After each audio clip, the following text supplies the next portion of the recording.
नमस्कार, news 18 prime में आप सबका बहुत बहुत स्वागत है। आप सबके साथ मैं हूं प्रियंका राय। बुलेटिन में सबसे पहले बात करेंगे टिकटॉक स्टार सोनाली फोगाट की मौत से जुड़ी हुई डरावनी सच्चाई से, जिसमें 3 लाल डायरी कत्ल के रहस्य पर से पर्दा उठाएगी। उसके बाद आपको मिलवाएंगे प्रेमियों को मिलाने वाले गणपति बप्पा से। फिर बात करेंगे सड़क हादसे में टाटा ग्रुप के पूर्व चेयरमैन साइरस मिस्त्री की मौत की। और उससे पहले नजर डालते हैं प्राइम 25 पर। टाटा ग्रुप के पूर्व चेयरमैन साइरस मिस्त्री की मुंबई के पालघर में सड़क हादसे में मौत हो गई। पालघर के एसपी ने हादसे में उनकी मौत की पुष्टि कर दी है। आपको बता दें कि रतन टाटा और साइरस मिस्त्री के बीच काफी समय से विवाद चल रहा था। दिसंबर 2012 में साइरस मिस्त्री को रतन टाटा ने टाटा ग्रुप का चेयरमैन बनाया था। 2016 में उनको उनके पद से हटा दिया था। महाराष्ट्र पालघर पुलिस ने जानकारी दी कि टाटा सन्स के पूर्व चेयरमैन साइरस मिस्त्री के अहमदाबाद से मुंबई की यात्रा के दौरान उनकी कार के डिवाइडर से टकराने से सड़क दुर्घटना में मृत्यु हो गई। कार में 4 लोग मौजूद थे। 2 की मौके पर ही मौत हो गई और 2 को अस्पताल ले जाया गया। प्रधानमंत्री नरेंद्र मोदी ने टाटा सन्स के पूर्व अध्यक्ष साइरस मिस्त्री के परिवार और दोस्तों के प्रति अपनी संवेदना व्यक्त की। प्रधानमंत्री नरेंद्र मोदी ने ट्वीट कर लिखा, साइरस मिस्त्री का असामयिक निधन स्तब्ध करने वाला है। वे एक होनहार व्यवसायी थे जो भारत की आर्थिक शक्ति में विश्वास रखते थे। उनका निधन वाणिज्य और उद्योग जगत के लिए एक बड़ी क्षति है। टाटा सन्स के पूर्व चेयरमैन साइरस मिस्त्री के निधन पर महाराष्ट्र के उप मुख्यमंत्री देवेंद्र फडणवीस ने भी ट्वीट किया। उन्होंने लिखा, हैरान और गहरा दुख दिया। डीजीपी से बात की और विस्तृत जांच के निर्देश दिए। 37वें राष्ट्रीय खेल के एंथम और इसके शुभारंभ पर अहमदाबाद में बोलते हुए गृह मंत्री अमित शाह ने कहा कि गुजरात में प्रधानमंत्री के नेतृत्व में कई उपलब्धि हासिल हुए हैं। 10 साल में खेलो इंडिया के बुनियादी ढांचे के निर्माण के सारे रिकॉर्ड टूट गए। दिल्ली में महंगाई के विरोध में आयोजित रैली में बोलते हुए राहुल गांधी ने कहा कि जब से बीजेपी की सरकार आई है तब से देश में नफरत और क्रोध बढ़ता जा रहा है। देश में भविष्य महंगाई और बेरोजगारी का डर बढ़ता जा रहा है, जिसकी वजह से देश में नफरत बढ़ रही है। नफरत से लोग और देश बढ़ता जा रहा है।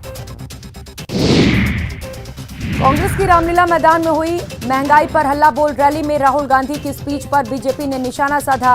प्रवक्ता संबित पात्रा ने कहा कि वो 2014 से ही यही बोल रहे हैं और उनके भाषण में क्रोध और नफरत दिखती है। संबित पात्रा ने कहा, राहुल गांधी महंगाई के विषय पर बोल रहे थे, उन्होंने आटा भी लीटर में कन्वर्ट किया है। उत्तराखंड में विधानसभा सहित तमाम भर्तियों के विवाद को लेकर कांग्रेस की राष्ट्रीय महासचिव प्रियंका गांधी वाड्रा ने सरकार को घेरा। प्रियंका गांधी ने कहा कि इतने बड़े पैमाने पर भ्रष्टाचार ने एक बार फिर साबित कर दिया है कि चाहे उत्तराखंड हो या उत्तर प्रदेश, बीजेपी की सरकारें देश भर के युवाओं के भविष्य से खिलवाड़ कर रही हैं। जम्मू के सैनिक कॉलोनी में कांग्रेस के पूर्व नेता गुलाम नबी आजाद ने कहा कि आज मैं देखता हूं कि कांग्रेस के लोग को जब सुबह बस से जेल में ले जाया जाता है और वे उसी समय डीजी और पुलिस कमिश्नर को फोन करते हैं और कहते हैं कि हमारा नाम लिख लीजिए और हमें 1 घंटे में छोड़ दीजिए। इसीलिए आज कांग्रेस आगे नहीं बढ़ पा रहा है। उन्होंने कहा कि वो लोग जो हमें बदनाम करने की कोशिश कर रहे हैं, उनकी पहुंच सिर्फ ट्विटर, कंप्यूटर और SMS पर ही है। कांग्रेस नेता राज बब्बर ने पीएम मोदी की तारीफ में कसीदे पढ़े हैं। राज बब्बर ने बीजेपी सरकार की प्रधानमंत्री जन धन योजना की तारीफ करते हुए ट्वीट किया। इस ट्वीट में उन्होंने मौजूदा सरकार की मनमोहन सरकार से तुलना की।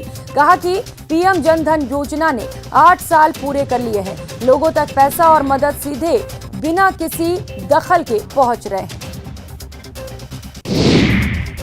नवनियुक्त शिक्षकों से बात करते हुए मध्य प्रदेश सीएम शिवराज सिंह चौहान ने भोपाल में कहा कि राज्य का प्रथम सेवक होने के नाते मैं शिक्षकों को वचन देता हूं कि आपके मान सम्मान को बनाए रखने में हम कोई कोर कसर नहीं छोड़ेंगे। एक जमाना था जब शिक्षा व्यवस्था चौपट कर दी गई थी, उसको हम सुधारने की कोशिश कर रहे हैं। बिहार के मुख्यमंत्री नीतीश कुमार ने कहा है कि मैं बस इतना कह रहा हूं कि अगर सभी विपक्षी पार्टी एकजुट हो जाएं और मिलकर चुनाव 2024 लोकसभा लड़ें तो भारी सफलता हासिल होगी। मैं किसी भी संख्या की बात नहीं कर रहा हूं। बिहार में चल रही सियासत और नीतीश कुमार के पीएम पद के उम्मीदवार बताए जाने पर अपनी प्रतिक्रिया देते हुए जेडीयू नेता और पूर्व राज्यसभा सांसद केसी त्यागी ने कहा कि नीतीश कुमार पीएम पद के उम्मीदवार नहीं हैं, वे विपक्ष की एकता का चेहरा हैं। बिहार के पूर्व डिप्टी सीएम और बीजेपी नेता तारकिशोर प्रसाद ने कहा कि 2019 में उन्होंने मोदी जी के नाम पर 2 से 16 सीटों तक की यात्रा तय की। आज वे बीजेपी पर टिप्पणी कर रहे हैं। नीतीश कुमार ने राजनीति में अपनी विश्वसनीयता खो दी है, ये संदेश पूरे देश में गया है और अब वे प्रधानमंत्री बनना चाहते हैं।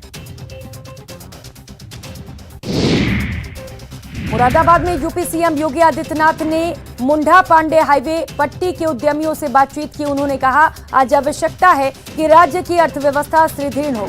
इसके लिए हर क्षेत्र से जुड़ा व्यक्ति अगर सकारात्मक सोच के साथ काम करना शुरू करेगा तो उसके परिणाम भी अच्छे दिखाई देंगे। राष्ट्रीय अपराध रिकॉर्ड ब्यूरो की रिपोर्ट में एक बड़ा खुलासा हुआ है। इस रिपोर्ट के मुताबिक भारत में 2021 में आत्महत्या के कारण 1,64,000 से ज्यादा मौतें दर्ज की गईं। लगभग 450 दैनिक और हर घंटे 18 सुसाइड के मामले सामने आए, जो अब तक के सबसे ज्यादा आत्महत्या के मामले हैं।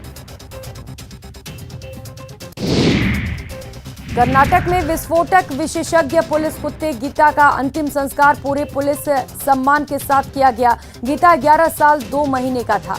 वीवीआईपी के आगमन और अन्य विशाल जनसभाओं के दौरान सुरक्षा और विस्फोटक पहचान कार्य में गीता का व्यापक रूप से उपयोग किया जाता था। पाकिस्तान में 47 साल में अब तक की सबसे भयंकर बाढ़ आई है। रिपोर्ट्स में बताया जा रहा है कि मुल्क का 1/3 हिस्सा बाढ़ से प्रभावित हुआ है। पाकिस्तान के राष्ट्रीय आपदा प्रबंधन प्राधिकरण के मुताबिक मानसूनी भारी बारिश और ग्लेशियर के पिघलने की वजह से ये बाढ़ आई हुई है। बाढ़ के कारण 14 जून से अब तक लगभग 1,265 लोगों की मौत हो चुकी है। केरल में अंडमान और निकोबार द्वीप समूह के उपराज्यपाल एडमिरल डी.के. जोशी ने अलापुझा के पास पुन्नमदा झील पर नेहरू ट्रॉफी बोट रेस के 67वें संस्करण को झंडी दिखाकर रवाना किया। इस दौरान रेस में अद्भुत नजारा दिखा, जिसमें नौकायन के दौरान नाविक करतब करते दिखे। दिल्ली के रामलीला मैदान से कांग्रेस ने भरी हुंकार। राहुल गांधी, सीएम अशोक गहलोत समेत समूचे कांग्रेस ने बीजेपी पर हमला बोला। कहा, बीजेपी के राज में नफरत बढ़ी है, देश कमजोर हो रहा है। टोंक के मालपुरा में बड़ा हादसा। खदान में डूबने से 2 सगी बहनों की मौत। बंद पड़े खदान में भरा था पानी। ग्रामीणों ने शव को बाहर निकाला।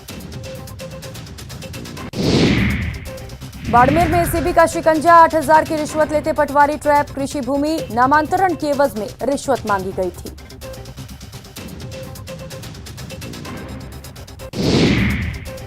प्रतापगढ़ में 2 दिन पहले सोशल मीडिया पर हिंदू देवी देवताओं के खिलाफ अभद्र टिप्पणी करने के मामले में कोतवाली थाना पुलिस ने एक और आरोपी को गिरफ्तार किया। इस मामले में पुलिस पहले भी एक आरोपी को गिरफ्तार कर चुकी है।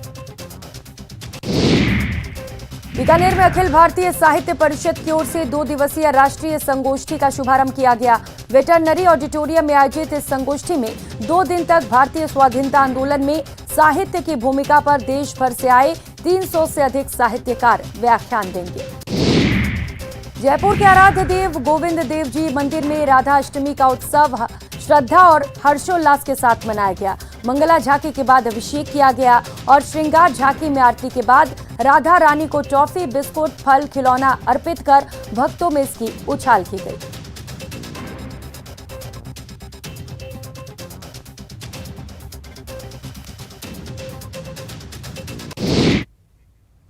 और अब खबरें विस्तार से। टाटा ग्रुप के पूर्व चेयरमैन साइरस